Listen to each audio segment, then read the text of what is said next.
If you have a true strange or scary story you'd like to share with the channel, go to astheravendreams.com and click the button to send it my way. And of course, thank you.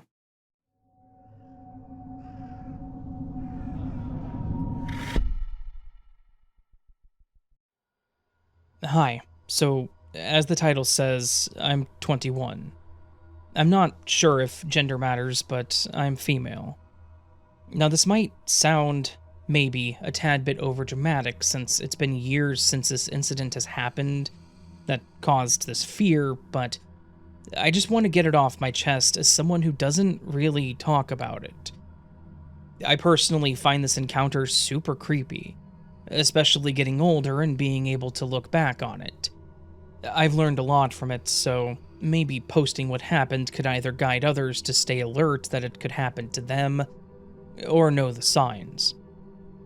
I live in rural Ohio, so there's not much going on here. We don't live in the best area either, with lots of druggies and predators. Just if you have kids, you really shouldn't live around here, basically. When I was younger, we didn't really worry much about anything happening to us, or questionable things, due to the fact that our family is known in this area. My grandpa was a known cop for many years and was extremely respected, and people knew he would fight over us. So nobody really messed with us. We also lived around multiple other children our age. It wasn't uncommon to let your kids run around by themselves before nighttime, because our neighborhood essentially relied on each other and the other kids to keep each other safe. And it worked for the most part. We knew what people to stay away from, and they knew to stay away from us as well. When I was in middle school, the bus ran at 7 a.m., and we would have to be at the end of our long driveway by 7 a.m. to catch the bus on time. And this happened during winter, and our bus tended to be late sometimes, and would then reach us around 7:05 to 7:15 at the latest. But we made sure to be out at 7 a.m. in case they were there on time. It was me and my two cousins. One was 4 years older than me, and the other was a year older, but we were in the same grade. The road is straight where our driveway is, so cars come by multiple times, and you would be able to see if a car was slowing down and such, and they would see us as well. We were always told not to stand by the end of the driveway, and to always keep a distance. So if a drunk driver, or whatever, happened to swerve, we would be okay for the most part. We were at the age where me and my cousin, who was in the same grade as me, essentially babysat the younger cousin, and we didn't have an adult accompany us at the end of the driveway anymore. It was super cold that day, and the sun was just coming up, and we were annoyed because the bus was late while waiting in the cold. I noticed a car was coming, and again, this happened all the time, so it wasn't like I was checking it out or anything. I just noticed it and went back to listening to music on my phone. I hear a loud brake sound as I look up, and the car in front of our driveway is now fully stopped. The man in his car was waving his hand towards us to signal us to come closer to him, and, of course, I refused, and was frozen in my spot, because this never happened before. He could tell that we were obviously shaken back by this, and said that he worked for a school, but that he was lost and he had just gotten hired. He named a school that was an hour away. Mind you, it's past 7 a.m. at this point, and I immediately knew he was lying. It didn't make sense to me why he would be lost at a job he said he already got. Plus, it being this late, I would think he would already be at the school. No way would he be lost to the point that he's an hour away from the district and signaling children to his car the way he did, if he was a teacher at all. It also made no sense to me logically how he would be lost from a job he obviously had to go in to get hired for. This was before Zoom and all those things, I'm pretty sure. I immediately said that I'm going to get an adult, and he clearly panicked and said it wasn't necessary, that he just wanted us to get closer and show him where to go. I pointed straight. I truly don't know the direction to the district, but that was not my main focus, honestly. I told him to go straight and he ignored me. My little cousin was moving towards his car and I grabbed him by his hair and kept him with me. I refused to let go of his head. I'm shaking and trying to not show that I'm scared because I don't know what's about to happen. The driveway is a long one as well. I truly didn't feel safe turning my back on him. I have my other hand on my phone and I'm shaking, so I'm struggling with gloves on, but I'm able to call my mom and thank God she answers. She usually would ignore my calls and be on the phone with her boyfriend. The guy gets out of his car when he sees that I'm on the phone with someone, and I start immediately sobbing and telling my mom that there's a man out here and that I think he's going to hurt us. She comes out running, and the second she gets closer and he sees her, he bolts back to his car and drives away. A car that was around the corner of the road also dashed away as well. Now looking back, it's even more scary since if it was just someone who needed to get past said car that was in the middle of the road by our driveway, they would have either honked or gone in the other lane to pass them. They definitely also saw the entire thing and didn't get out of their car to help us or anything. So it makes me think they were also in on this entire situation. I'm forced to go to school that day and my mom calls the cops, and when I get home I find out even more horrible news that just made me realize my gut feeling was correct. My mom told them the car and how it looked and such, and they found an abandoned car that matched her description just up the road.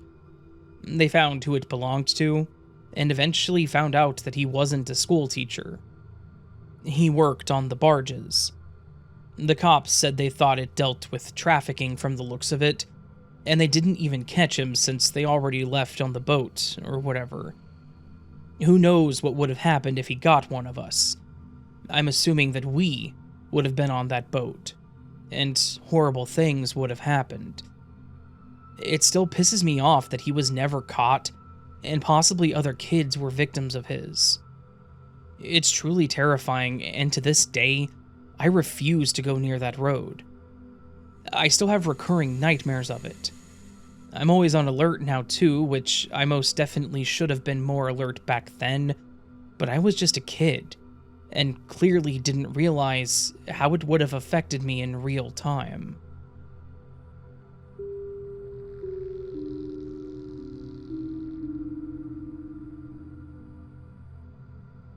To start off, I look physically female. So, this happened about a month ago while I was working in London. I had gone out on a date with a guy and decided to wear these heels. I had to test and see how good they would be for walking around the city. To no one's surprise, they were not comfortable at all. So, by the time I get back to the station closest to where I was staying, my feet hurt like hell. So I was walking, kind of slowly since there were blisters for days. As I'm leaving the station, I'm on the phone with my mom when this guy walks up to me and asks if I had been drinking.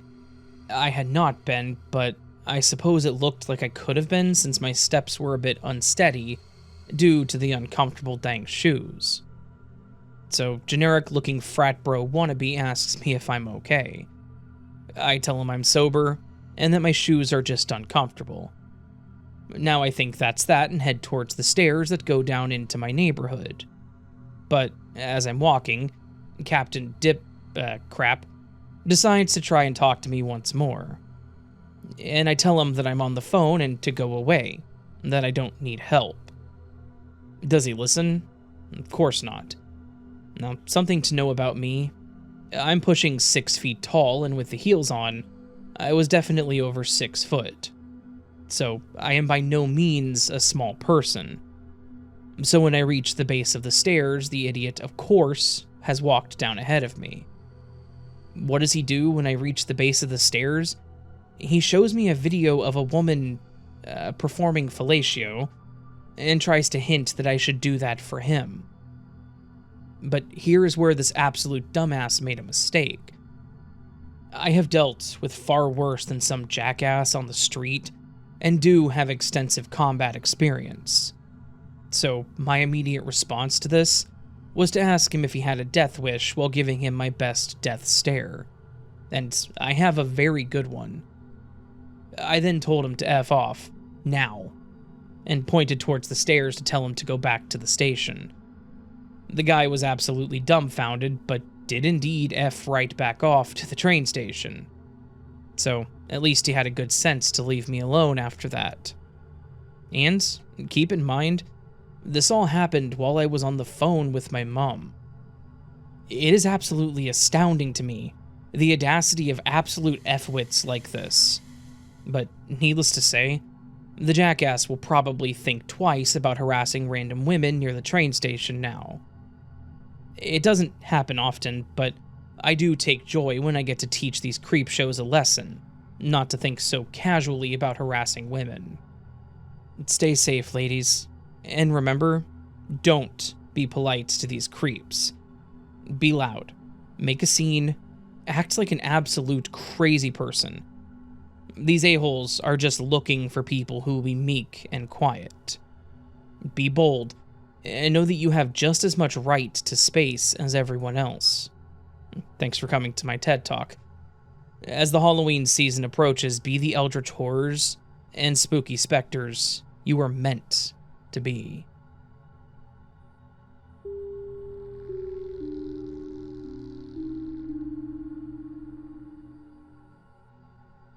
Hi, Raven.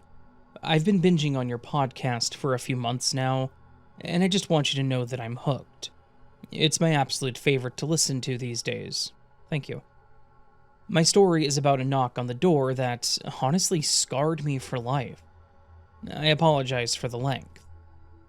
To set the scene, first, I don't mind telling you where we used to live, as we don't live anywhere close to this town anymore. It was March of 2013. My husband at the time and we are now divorced, lived in Brunswick, which is a small town in Maryland. We rented a house on a fairly busy road through the town. On the right of our house was a hardware store, which sat on the corner of our street that opened at 7 a.m., and to the left was a fairly large house that had been turned into 6 apartments inside. The house we were renting was a 2-story early 1900s home that had been renovated. When you walked in the front door, there was a hallway with stairs to the left, and on either side of the hallway and stairs was a living room. Yes, we had 2 living rooms. The left living room was our TV room. The right was more of a decorative second sitting area. You could walk through the sitting area on the right to reach the kitchen, or you could go straight down the hallway. Connected to the kitchen was a small laundry room with a back door that led to our backyard. The back door was wood with the paned glass from midway to the top. And the backyard was fairly large, and there was an enormous deck outside our back door that we used for entertaining. Upstairs were the 3 bedrooms and a bathroom, but they aren't relevant to the story. The house was set a ways back from the sidewalk, probably about 30 or 40 feet. So, approaching from either side of the street, you couldn't see the house until you were passing. You would just see the hardware store and the apartment complex. It looked like a large gap was between the buildings until you got closer, and you could see our house set back from the road. Unless you were standing in front of our house or directly in front of either building to the side, you couldn't see our home. The setup to the house doesn't really have anything to do with the story per se. I'm just trying to set the mental image for what's about to happen. Living in our house was myself, my husband, and our dog named Snoopy. And Snoopy was, for lack of a better word, a derpy dog. He was half lab and half basset. Just imagine the body and feet of a basset hound, with the head and coloring of a yellow lab, but the ears of a basset hound. That's exactly what he looked like, and he was a really funny-looking pooch. Snoopy was a sweetheart hound, and not only would he never hurt a fly, but despite being a hound, he never really barked either. I was heavily pregnant and expecting our first child to be born in April the next month. It was that time of year in Maryland, when it's starting to warm up outside for springtime, but we had just had some snowfall a week or so before. My husband worked in Washington, D.C. as a police officer and would commute using the Amtrak train, which was walking distance from where we lived. I had just quit my job as a grocery store deli clerk a few weeks prior due to pregnancy concerns, and because we had planned on me being a stay-at-home mom for the first few years of our child's life. It was a typical Tuesday. My husband woke up early at around 3 a.m. to get ready for work, and left about an hour later, around 4 a.m., to catch the train to Washington, D.C. Of course, myself being 8 months pregnant and miserable, I watched him get ready for work and told him goodbye as he left the bathroom and headed downstairs. I rolled over and quickly fell back to sleep with Snoopy snoring at my feet. The next thing I know, I'm woken up by someone knocking on what sounds like the front door. And Snoopy is still lying on the bed, but his head is perked up and his big old ears are at attention. I rolled over and glanced at the clock, noting that it's 6 a.m. I think to myself, oh hell no, I'm not getting up for this. With the hardware store on one side of us and the apartments on the other, not to mention being the time the hardware store opened, I immediately think that someone must have the wrong building, and I intend to ignore the knocker. I tell Snoopy to lay back down, and I roll back over trying to do the same. Of course, the knocking didn't stop. No. It got louder and harder. This goes on for about 3 to 5 minutes, with the intensity of the knocking getting worse. At this point, I'm an angry 8-month pregnant tired woman, and I don't appreciate being woken up at the crack of dawn for no good reason. Being so late in my pregnancy, I couldn't get comfortable at night, so a good night's sleep was impossible. I'm about to get out of bed to go yell at whoever it was outside that they have the wrong house, when I notice that Snoopy is growling. I've never seen this dog growl in his whole 4 years on this earth. Of course, I don't heed Snoopy's warning as I'm angry, half asleep, and exhausted. I drag myself out of bed, and Snoopy jumps down as well, immediately taking off downstairs, growling and barking. Again, this is unlike him, but in my delirium, I didn't think anything of it. In the meantime, the knocking has now turned into banging. Loud, angry banging. I make my way downstairs to the front door. Why I chose to do what I did next, I will never know. I attribute it to exhaustion and anger about being woken up, completely ignoring the red flags of the situation. What happened next was very fast. Like, in the span of less than 10 minutes fast. Now, we lived in a very safe town, so I didn't even think about peeping out the window to see who was on the porch. I know. I unlock the front door and turn the handle, preparing to open the door and inform whoever it is trying to knock my door down that they have the wrong house. Immediately, upon turning the doorknob, the front door shoves inward at me. Hard.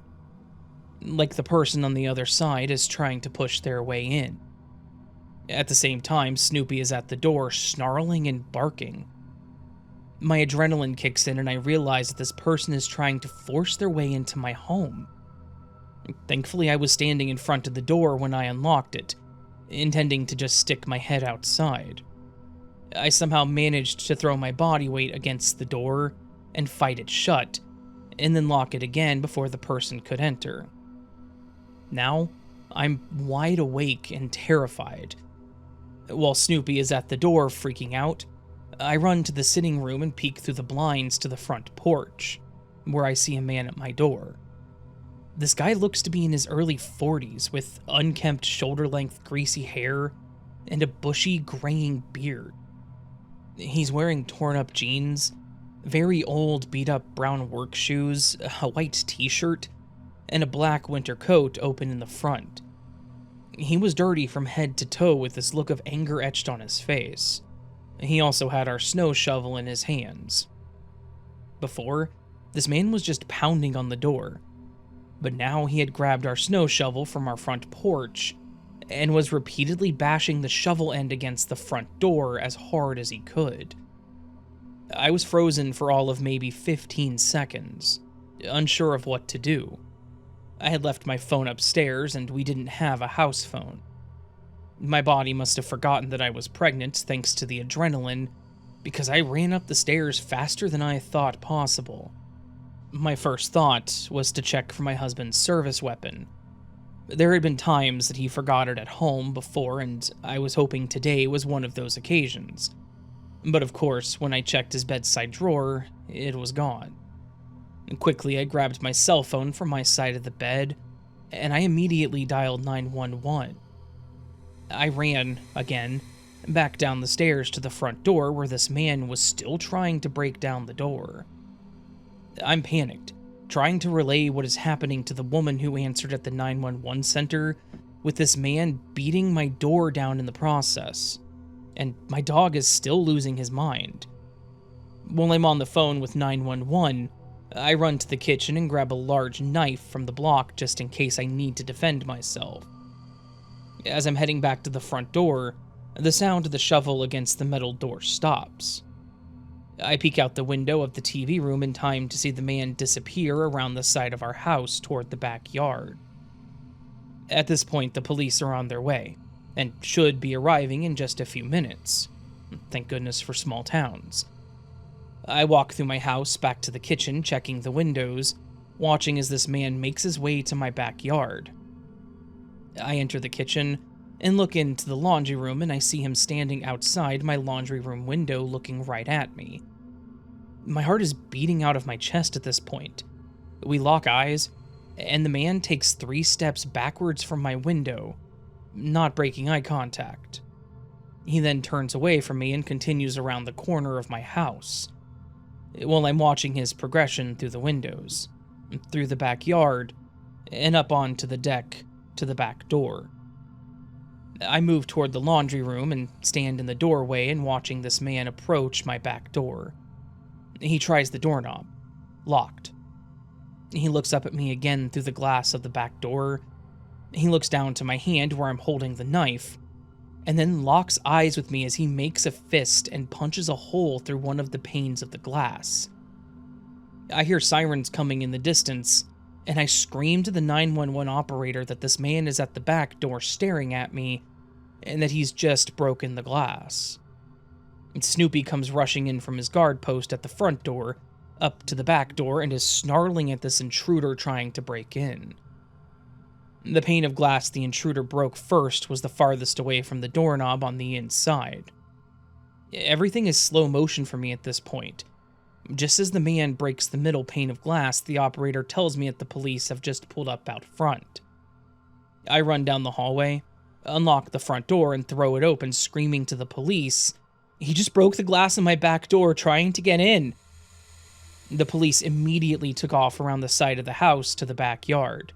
They had the man on the ground and handcuffed in just a minute or two.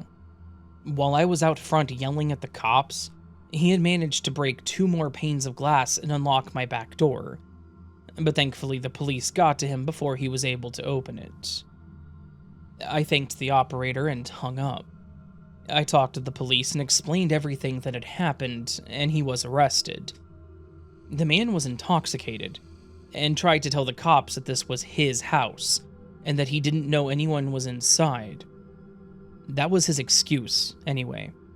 I learned from the cops that this guy was arrested several days prior for breaking into another person's basement through the window, supposedly trying to find somewhere to sleep. Of course, I called my husband afterwards, and he immediately caught the next train home to make sure I was okay. When I told my husband what happened, though, I left out the part about me opening the door because I didn't want to look like an idiot. There's a reason we aren't married anymore. After it happened, I often wondered what his intentions were if he got in. What would have happened if I wasn't able to get the front door shut and locked again? I was visibly very pregnant, and even though he lied to the police, this man knew I was in the house. He tried to force the door open on me. He heard Snoopy going crazy, not to mention staring at me as he broke the glass out of my door to unlock it. These days, I try not to think about it anymore. It's been almost 12 years since this happened, and I still can't handle the sound of knocking, whether it be someone knocking on my door or my kids making a knocking sound while they're playing. The sound sends me into a panic attack. It's so bad that whenever I get deliveries, like Amazon or DoorDash for example, I specifically state in the delivery instructions, do not knock. If you're listening to this story, please don't ever open the door without checking who is outside first. Even if it's 6 a.m. and you think nothing bad can happen during daylight hours.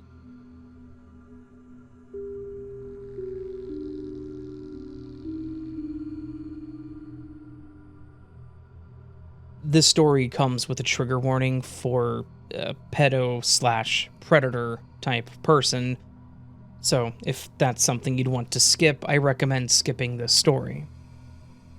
When I was a kid, my 2 younger siblings and I stayed the weekend at our grandmother's house while our parents were out of town. My grandma's long-term boyfriend, let's call him Banks, had moved in with her and would be staying the weekend with us as well. The moment I met him, he immediately gave me the creeps. I don't remember much from our first night there, so I assume nothing out of the ordinary happened. That quickly changed the following morning. My grandma announced that she would be leaving us at home with Banks for a bit so she could pick up groceries.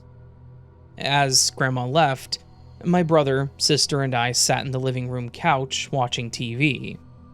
Shortly thereafter, I heard Banks emerge from his bedroom down the hall.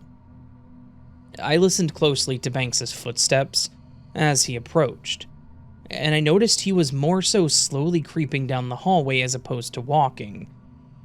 I fixated on the doorway where he would inevitably appear, and when he did, he was crouched down, eyes wide and grinning with his hands positioned as if he was about to pounce toward us. He began running toward us on the couch, yelling, "I'm the tickle monster," and then pounced on top of my younger sister, aggressively tickling her while kneeling over her on the couch. Banks is over 6 feet tall, muscular build, and my sister is below the age of 10. My sister repeatedly asked Banks to stop, exclaiming, "I don't like it, stop that." My sister let out a high-pitched scream and began to hysterically cry. At this point, I intervened. It sounded like Banks was hurting her, and I didn't like that he was continuing to tickle her while she screamed and cried. I tried inserting myself between my sister and Banks, and told him to stop. He wouldn't remove his hands from my sister. I began slapping Banks's arm, telling him to let her go, and once he released his grip, I screamed, "Run," to my brother and sister. The only thing I remember feeling and thinking in this moment was to get the hell away from this man right now. I ran out of the living room, down the hallway, and into the first bedroom. My sister followed behind me, and then my brother. And as I was closing the bedroom door, Banks caught up to us and shoved himself against the door to prevent me from locking it shut. Miraculously, I was able to lock it before he overpowered me. Once my siblings and I were locked in the bedroom, Banks continued to bang on the door while he repeatedly yelled, "I'm the tickle monster, let me in! The tickle monster's coming to get you!" Both of my siblings are hysterically crying at this point.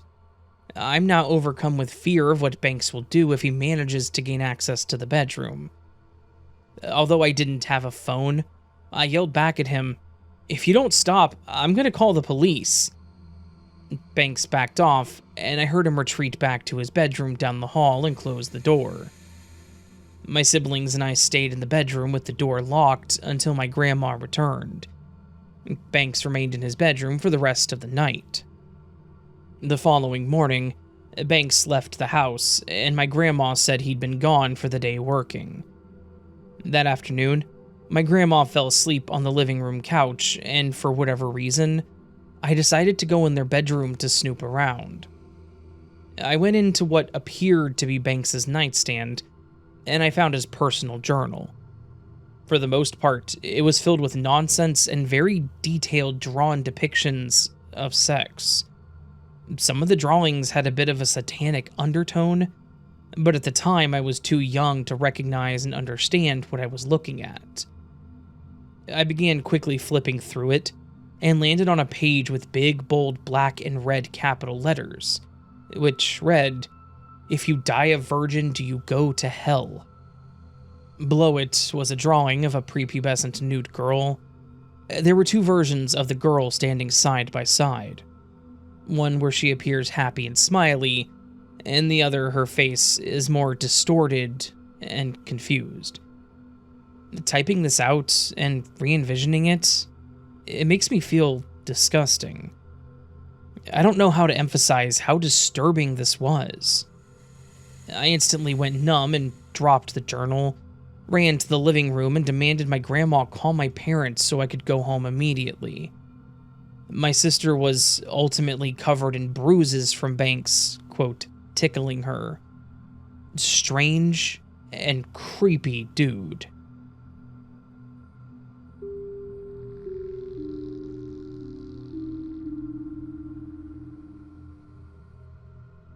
This is a story that I've been wanting to tell for a long time. It's raining heavily, so I decided to take advantage of that and tell this story. I have to admit that I feel very nervous as I write this. The year is 2020. At that time, I was still going to school, and at the same time, I was working. My sister was about 24 years old at the time. My best friend used to come to my place for the weekend, and I always used it as an escape from work and school, and I loved spending time with him. My sister, although a little more serious and a few years older than us, liked to spend time with us, and she also cooked while we played games, and it became a tradition. One day, a festival was held in our town, so I arranged with that friend to meet in the town. I hang out with my sister all the time, so I took her here and we met together with that friend. And so we visited the parks in the city and looked for a place to relax, but again, it all soon became boring. Near the church, I saw a house that looked kind of poor, but there was a lot of shoes there, as if the house was full. And then the friend told me that a psychic lives there and charges for his service and, quote, heals people. Of course, it immediately occurred to us to check what this was actually about. I wasn't a believer at the time, so even the thought of something like this was funny to me. We enter the house, and as soon as I stepped in, I smelled something wet, if I can call it that. Some people exited the room, and others were waiting for something. The house felt very cold. To the right of the entrance is the room where that man worked, and that's where we met him. In the middle of the room sat a man wearing a white suit. We greeted him, and without a word, he just pointed with his hand where to sit. After that, we had light conversation, nothing significant. After a few moments, he started doing what we came for. My sister was the first in line, and it seemed to me that, at one point, she fell into a trance. And I, the guy who only believes in science, explained it as hypnosis. She started to cry and laugh, and she does it all when he says to. When she came out of the trance, he said that he cast a curse, and that the only way to get rid of it was to be with him in marriage. I immediately said that it was time to go, and that he was a drug addict and a lunatic. For 3 months, or a little more, I planned a trip to another country together with my sister and parents. Light music in the car and driving. As soon as we entered another country, the phone rang at the same moment, and it was him. He immediately asked why we were going to another country, if we were running away from him. We had an argument over the cell phone, and to this day I still don't know how he knew we were in another country or how he had our number. After that, pictures of my sister with strange padlocks on the pictures started arriving at the address. There were dozens of pictures, and on each of them, there was a real padlock that pierced through the picture and was attached to the picture. We were forced to call the police, but they couldn't do anything. There are still hateful messages from fake profiles, but the harassment has somehow stopped. Excuse my bad English, as I used Google Translate on some parts, but this story is 100% truth, and I feel really uneasy while typing it.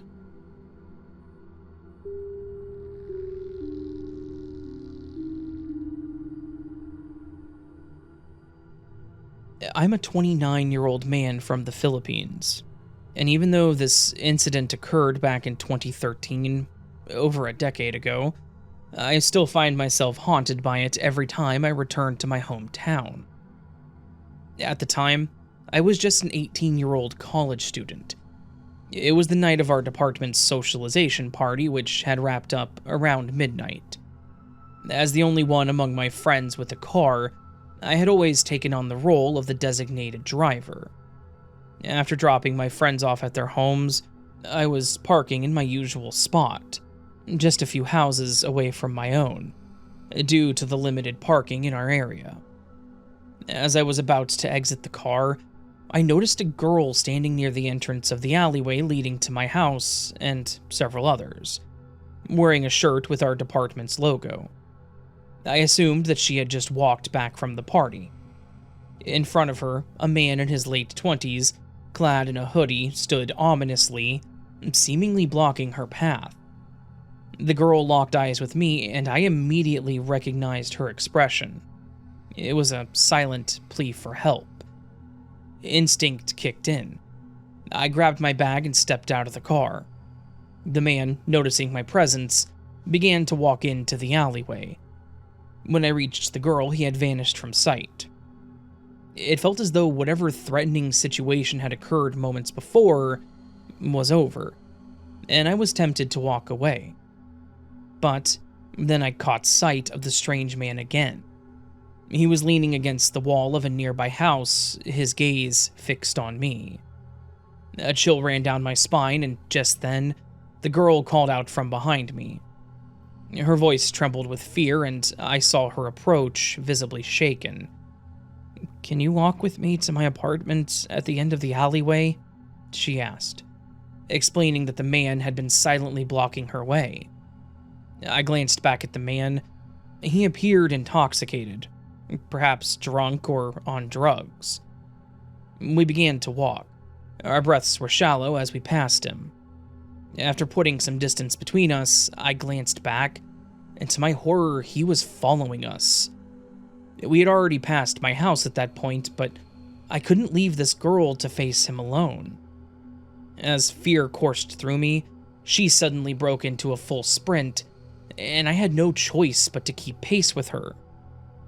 We reached the gate to her apartment, and she hastily swung it open, slamming it shut behind us. We then dashed into the building where a second gate stood, this one smaller, likely designed to keep pets from escaping. She opened it, and we slipped through just as the sound of the man approaching the first gate reached our ears. We bolted up the stairs, making our way to the third floor. Breathless, the girl knocked urgently but softly at her apartment door. After what felt like an eternity, it swung open, revealing her friends, a guy and a girl around her age. They looked bewildered but quickly locked the door behind us and led us into the bedroom. They turned off the lights, and we just sat there silently with our hearts pounding. The girl broke down in tears, recounting the terrifying events to her friends. She revealed that the man had been following her for 10 to 15 minutes, and she expressed relief at having seen me. Unsure of what to do next, I called my aunt who was staying at our house that night. Thankfully, she answered swiftly. I urged her to call the police. At this time, we could now hear the man pacing around the apartments, seemingly looking for us. He was mumbling something that we couldn't hear well from the other side of the door. A few minutes later, my phone rang with an unknown number. It was my uncle, a policeman, reassuring me that help was on the way. What felt like hours dragged on, and eventually the police arrived. My uncle instructed me via phone to come downstairs and recount the ordeal to the officers.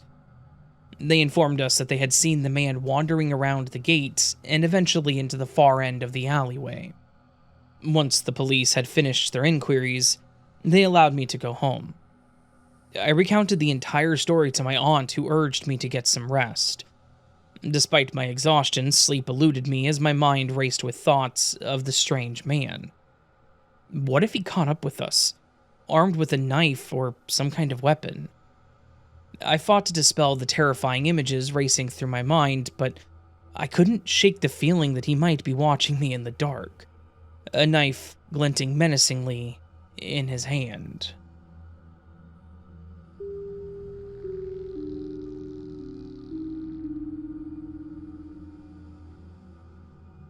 So, I'm new to this city for a concert that I'm gonna go see.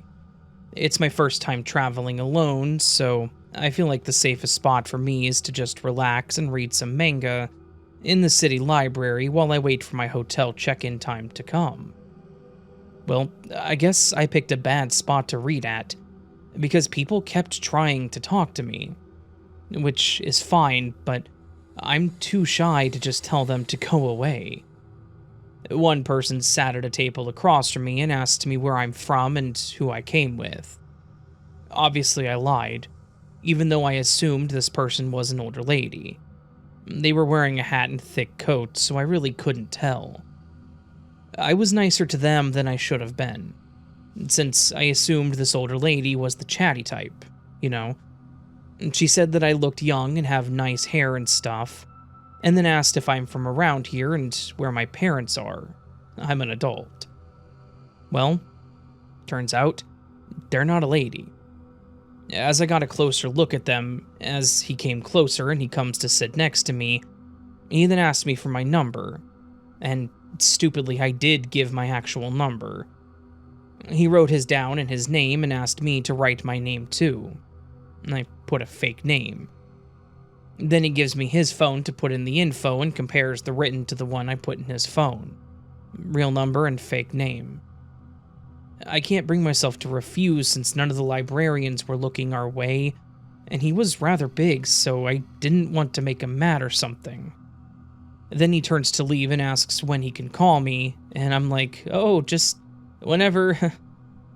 Obviously, I blocked him when he tried to call later, so I hope he assumes my number was fake too. But as he left, he asked if I had a Facebook, and I said no. And then he asked if he could take a photo of me. He's like, can I take some pictures of you if you don't have a Facebook? And I nervously laughed and said, no. Honestly, what? Anyway, I don't think I'll visit a big city library again. I'll go to Barnes & Noble next time or something.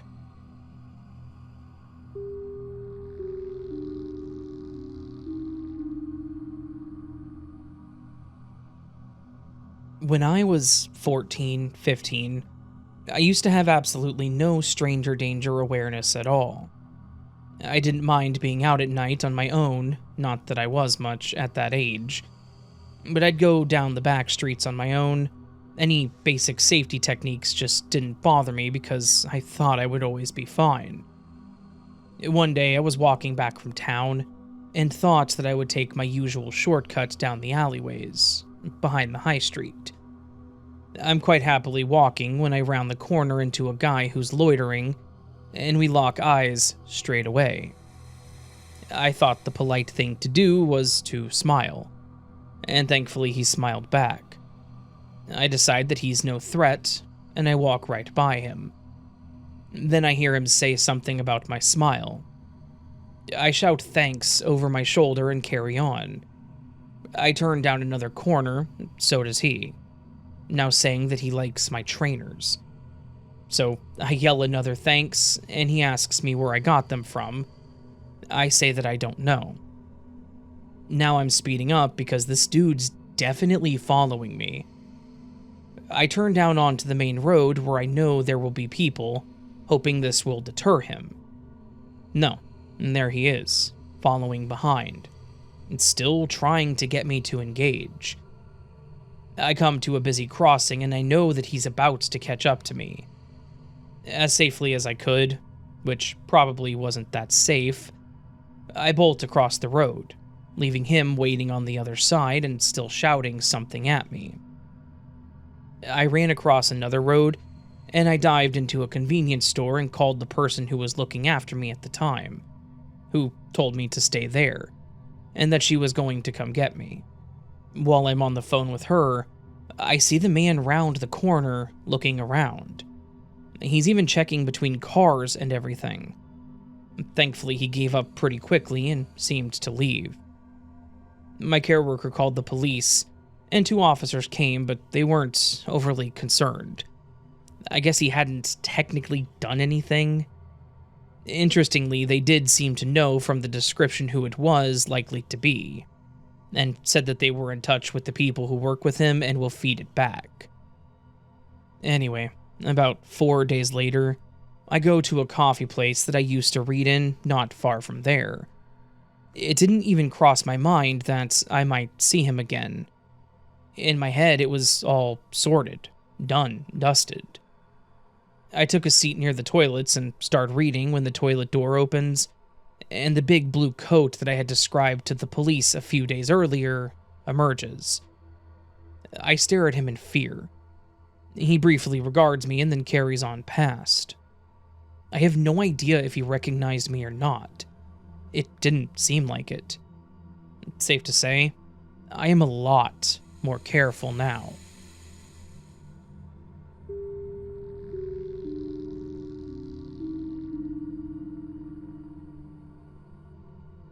The other day, I went to the clinic and parked in the parking lot dedicated for the building. It was the afternoon, but still bright outside. There's always sketchy people and homeless people around the city, but I don't generally encounter dangerous things in this area. I walked to my car and sat in it for a bit, calling my boyfriend with an update. The car was parked right beside a sidewalk. When I saw someone come up the driver's side area, I really didn't think anything too sketchy of it. But when I turned my head, I noticed a lady peering into my car as she slowly walked by. She stopped a short distance from my car on the sidewalk and just stood there. There's no bus stop there, no reason I can think of to wait there either. Just on the sidewalk in front of my car. She was carrying a large backpack, another bag, and looked like she was listening to music. I noticed this lady glance at me a few times while I was on my phone. I didn't think too much of it at the time. She then came walking back to my car slowly and looking in my car. This time she went behind my car and stood there with her back towards the car. She was pretty much standing in the middle of the parking lot. I peered in my rearview mirror and she was swaying back and forth and had big headphones on. I noted to my boyfriend the suspicious behavior. She glanced backwards into my rearview window approximately 3 times. At this point, I figured this person was up to no good, and was worried that she was looking for an opportunity to rob me. When vehicles drove past her in the parking lot, she wouldn't even move for them. My boyfriend advised me to start the car and start backing up to see what she would do. The second I started the car, she turned around to look at me and then went back to the sidewalk and took off down the street. I don't know if this person was waiting for me to get out of the car to rob me, or was waiting for an opportunity to try and steal my car, but the whole thing has made me feel super unsettled all day.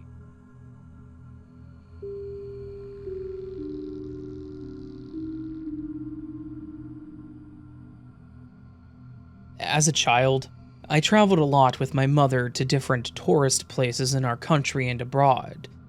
We celebrated that New Year's Eve in Austria, and I was 12 years old at the time.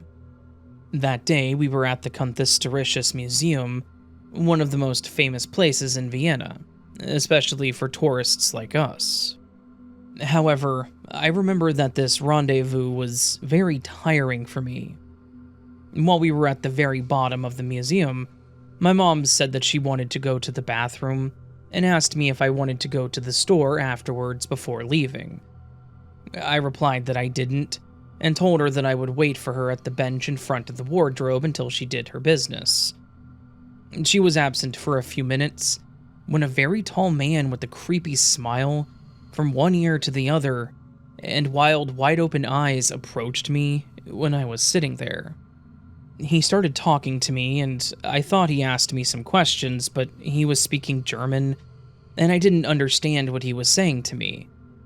I replied to him that I don't know the language, which infuriated him. He touched my shoulder and changed his voice from affectionate to aggressive.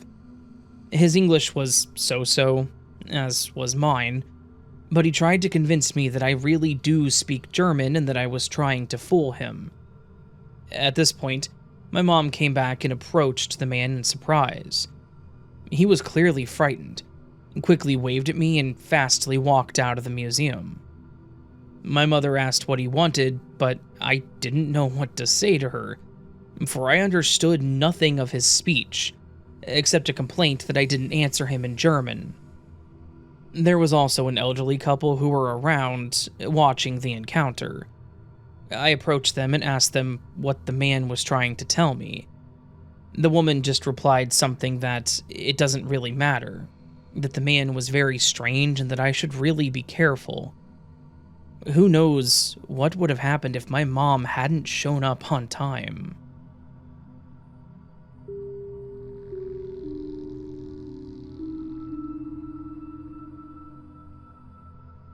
When I was 16, I was walking to a store near my house. I was a huge pothead and would walk to the neighborhood nearby to get my stuff and then take a shortcut through said neighborhood to the store to get wraps. I was walking through the abandoned apartment building, and a very nice-dressed man was walking through and asked how I was doing. I ignored him and kept walking. In the area that I was walking, there's not really white men in suits, so I was thrown off. I get to the store and I'm walking back, and a white truck is parked in the corner of the apartment building. So I opted to go the long way on the busy street. The truck drove up to me and the same man jumped out and picked me up so fast that I didn't even have time to think. I was only 100 pounds at the time and wasn't nearly as strong as him. I tried to scream and hit him with my elbow, but no luck. A lady that's heavily on drugs that's always walking around my city came running at us and yelling to put me down. He actually put me down and sped off. Almost 10 years later, I always stopped to give the woman food and actually just paid for her to get rehab, so she's doing great now. Reunited with her grandchildren and working.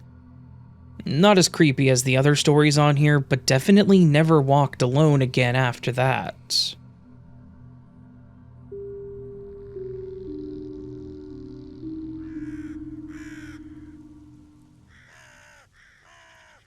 So that, my friends, was a collection of some genuinely horrifying Stranger and Stalker stories.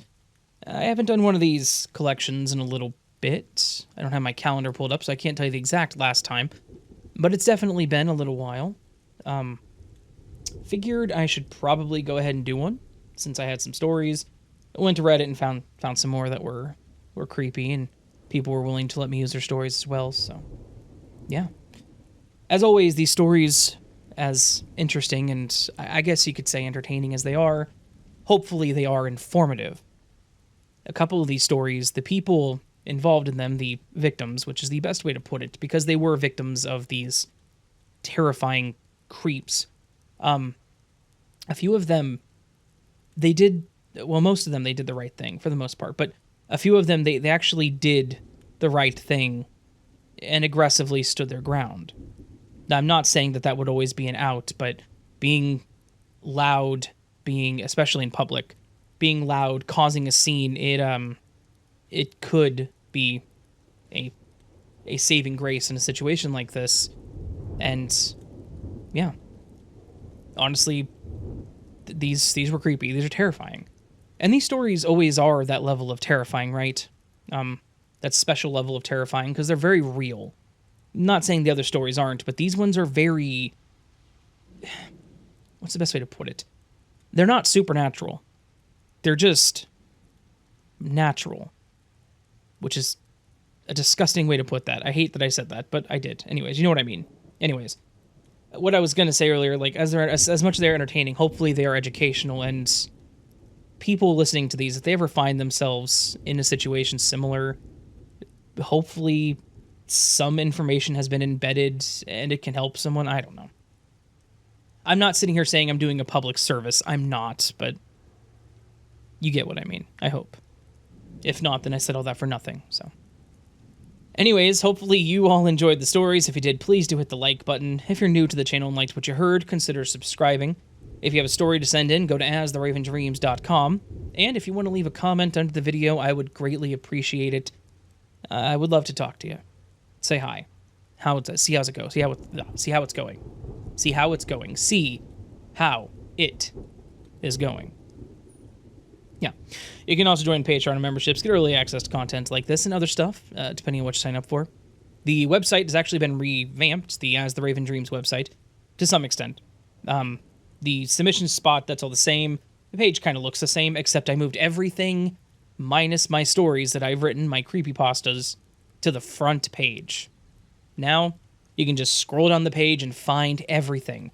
All the social medias you can follow me on, all the platforms you can listen to the stuff on, the accolades, everything is now front page.